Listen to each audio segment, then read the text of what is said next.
I'm just sitting here in my apartment trying not to freeze to death, coping with the remarkable display of ineptitude by our state government and the complete and total lack of preparation. Anytime there's an inconvenience in this shithole of a state, and I got to thinking, what better way to get anger off my chest than by coming on here and on my least favorite player in the NFL?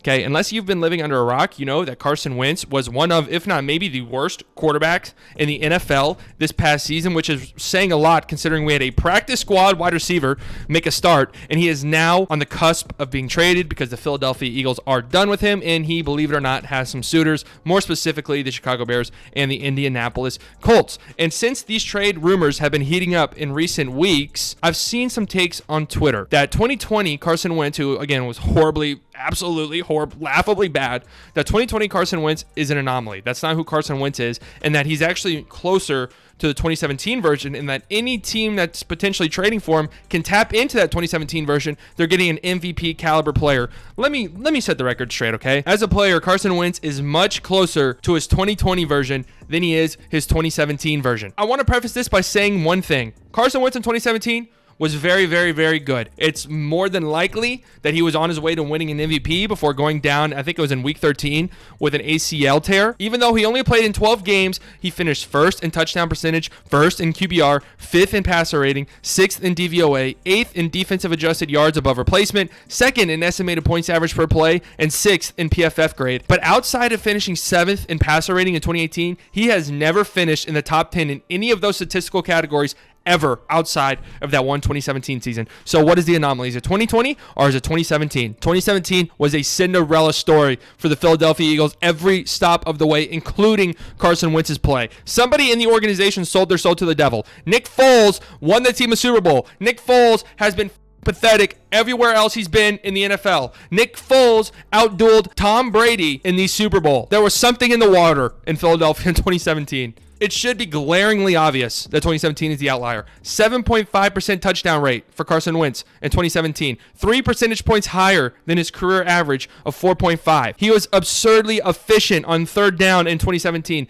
Unsustainably efficient. A 123.7 passer rating on third down in 2017 with 14 touchdowns and 3 interceptions. Amazingly good numbers, I can't lie, but this is compared to his career passer rating of 90 on third down, which is still pretty impressive, but he threw for 9.3 yards per attempt on third down in 2017, nearly 3 yards more than his next highest mark in his career at 6.5, and he also had an 11.9% big-time throw percentage on third down in 2017, nearly 6 whole percentage points higher than his second highest mark in his career. 2017 is the anomaly. No, Carson Wentz cannot return to that, and every time I bring this up, people say, what about 2019? Carson Wentz dragged those practice squad wide receivers to the playoffs. I'm happy that's brought up. Carson Wentz's 2019 NFL season has to be one of, if not maybe the most overrated season by an individual player over the past 5 years at least. Going into week 14 of the 2019 season, the Eagles were 5-7. Carson Wentz looked mid at best. People are done with Carson Wentz. Then they go on a 4-game winning streak. Wow, impressive. They make the playoffs at 9-7. 4-game winning streak. Wow. Over the course of those 4 games, they beat the 4-12 New York Giants twice, the 3-13 Washington football team, and the 8-8 Dallas Cowboys in week 16 when Dak Prescott had a sprained AC joint. Ooh, that's very impressive. Over that 4-game winning streak, Carson Wentz had 0 games where he had a completed air yards per pass attempt over 4. 0 games. He had 1 game during that stretch against Washington where his completed air yards per pass attempt was 1.8. 1.8 yards. How is that even possible? So Carson Wentz's 2019 season has never impressed me. That's not to say that I thought Carson Wentz was terrible in 2019. I just thought he was a middling quarterback, middle of the road, average to below average. Is that worth his contract? No. Was that worth the number 2 pick in the NFL draft? No. Was that worth trading up and then the 2016 NFL draft up to number 2 in order to get him? No. I'm tired of Carson Wentz being treated like a Make-A-Wish kid here. That's simply not good enough. But if Carson Wentz is able to return to that level of play, the middling level of play, because again, I do not think he can ever return to that 2017 level of play. I will eat crow if he does, but I do not think he will ever return to that. Is it worth trading for that level of production? Well, it really depends on who's doing the trading. Do I think it's worth it for the Chicago Bears? No, I do not in the slightest. It makes no sense to me. You're taking Carson Wentz out of the situation in which he just had one of the worst seasons of the NFL, and you're putting him in almost the exact same situation. Bad offensive line play, questionable play calling, 0 weapons, especially if Allen Robinson leaves, 0 weapons whatsoever, and a pretty solid defense, but an aging defense that's getting worse by the year. I don't think that makes a lot of sense for me unless the Bears make a lot of moves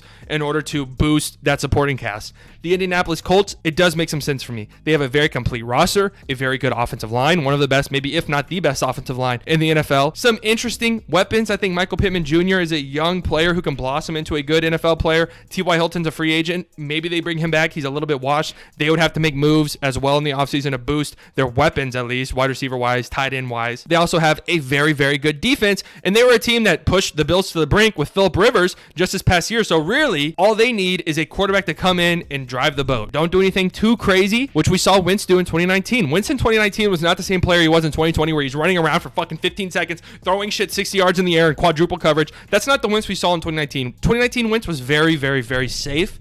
And if he can do that in Indianapolis, I think it would be a decent gift for him, assuming they don't give up like an absurd amount of picks or anything. I think I saw 2 second-round picks was something that was being offered. That makes some sense to me for both sides. Is that worth it? Is that worth trading for?